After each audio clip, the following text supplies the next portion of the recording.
is dead and 3 people have been arrested in Dillon. What a neighbor says about the man who was killed. A tense situation for Bozeman police after a call about a potential sexual assault turned into assault against an officer.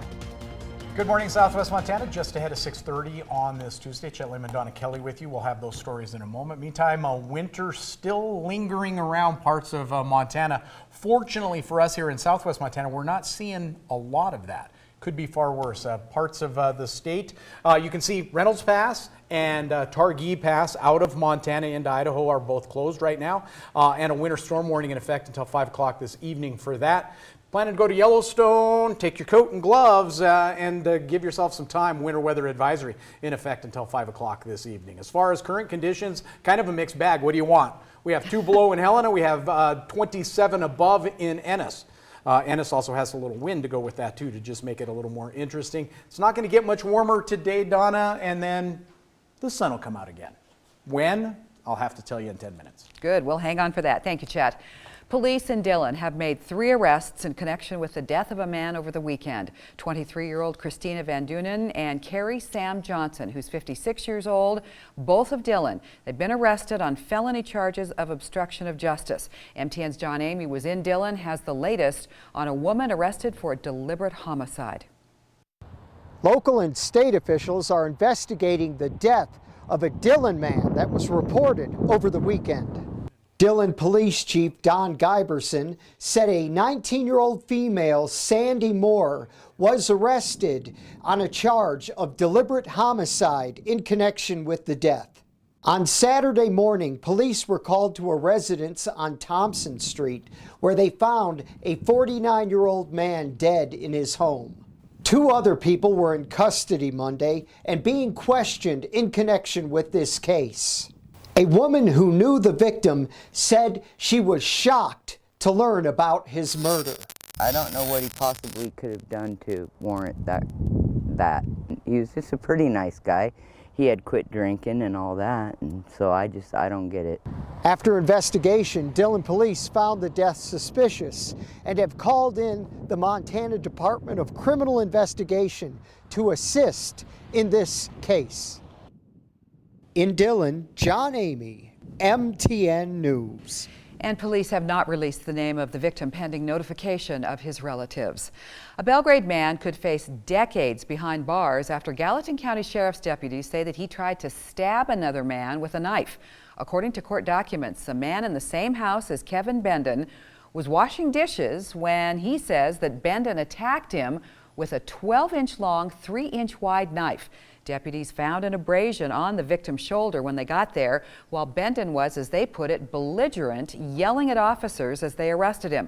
Prosecutors say Bendon's crimes date back decades. Fraud, illegal use of credit cards, 89, burglary, 90, disorderly conduct, 2008, 2 of them in 2009, 2011, 12, 2 in 13, 17, and 2 in 18, criminal mischief, 2009. Bendon could face up to 20 years in prison, and his bail was set at $25,000. A Bozeman man is under arrest for assaulting a police officer, among other things. Turns out the suspect has been down this road before. MTN's Cody Boyer has the story. Bozeman City Police say it began with a serious call, a potential rape, a woman calling them for help. When they got here just off of Tracy Avenue near Main Street in Bozeman, they say the situation is one that they trained for, but it escalated quickly. Anything can happen anywhere. According to investigators, the case of Clinton Hall began as a phone call Sunday evening. When officers got there, When he was told he was going to be detained during the investigation, decided that he was going to leave. The officer grabbed him and the struggle ensued. All of this on a metal staircase in an alley. The struggle turned into a frightening situation. The individual as well as the officer took a tumble down the stairs. But the fight continued, with, according to police, Hall kicking the officer several times in the chest. Police say other officers raced in as backup, using a taser on Hall to stop him. Bozeman Police Chief Steve Crawford says it's the type of instance an officer trains for, but is still just as dangerous when it actually happens. This highlights the dangers that they face every day and requiring them to make split-second decisions. Concrete and stairs and metal and all those things involved. We're always pretty fortunate at times that we don't get really seriously injured. In court, the prosecuting attorney brought up in 14 years, Hall has 41 past cases through Gallatin County Municipal Court, even a recent case of resisting arrest with another officer last year. As for the claim of sexual assault, police say that is still under investigation. No matter what kind of gets thrown our direction, we still have a job to do. Thankfully, Chief Crawford says that the officer suffered minor injuries and there were no serious injuries in the extent of this ordeal. As for Hall, his bail was set at $100,000. In Bozeman, Cody Boyer, MTN News. If he's convicted, Hall could face between 2 to 10 years in prison. State lawmakers are holding informal sessions at the Capitol this week. It's called Legislative Week, and the goal is to get lawmakers together during a year where they do not have a regular 90-day session. Things began with several committee meetings, including some detailed discussions of property taxes. The Legislative Audit Committee also is scheduled to take up a controversial Medicaid audit that the Bullock administration says is holding up $80 million in construction bonds. But most of all, lawmakers say that they hope to get reacquainted with their colleagues, who they usually see every other year, and learn more about the status of major issues confronting the state. What we get out of it is keeping our relationships and our knowledge and our experiences up to date as possible by doing these things and getting together so that we can talk about updates on the budget, our revenue picture, and key issues of the day in the state of Montana. Attendance for the week is voluntary, although a majority of lawmakers are expected to attend. A potential delay in Montana's $80 million bonding construction program and the disputed audit behind it. That was back in the news yesterday. The legislative office in charge of the audit spoke publicly for the first time, and state lawmakers weighed in as well. MTN's Mike Dennison with our report.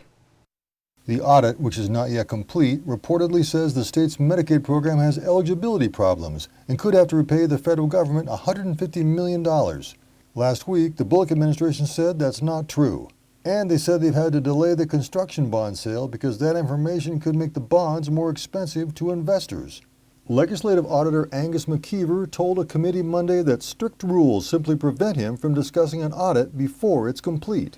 While I know that in the attention and media-driven environment that we live in now, that us not commenting on things is not always popular and it doesn't always meet with people's expectations, there are very important reasons why that doesn't occur. That explanation didn't sit well with some committee Democrats, who said the audit didn't examine what the state actually does on Medicaid eligibility. And it is beyond my comprehension how you take that approach instead of what was agreed upon by the federal government in the state of Montana in terms of eligibility, and you prioritize that. McKeever said his office or the audit isn't forcing the governor's office to change its bonding decision. But the governor's office said the Medicaid liability ID'd by the audit must be disclosed and therefore needlessly impact bond sales. The final audit won't be discussed until an April meeting of the Legislative Audit Committee. The committee chair, Senator Dee Brown of Hungry Horse, said she doesn't think it's that big of a deal. Nobody needs to, jump off the roof or anything. The buildings are going to be built, the highways are going to be tarred, the streets are going to be finished, and Montana is going to be better for it. This is a little bump in the road. Reporting from Helena, Mike Dennison, MTN News. The $80 million in bonding projects include water and sewer projects, bridges, and state buildings on college campuses. Butte's history and rich scenery gets a famous photographer's attention. Just ahead, what he was shooting and what he's aiming to showcase, and what they're working on for CBS This Morning. Good morning. Ahead on CBS This Morning, former presidential candidate Cory Booker joins us in Studio 57. He's the latest candidate to drop out of the race. We'll discuss why he suspended his campaign and who he thinks has what it takes to win. Plus, meet some of the more than 100 American firefighters helping their Australian counterparts and facing unique challenges. Also in our Eye on Money series, a growing trend, how two senior citizens are living together to make ends meet, but also creating companionship. That's coming up when we see you at 7.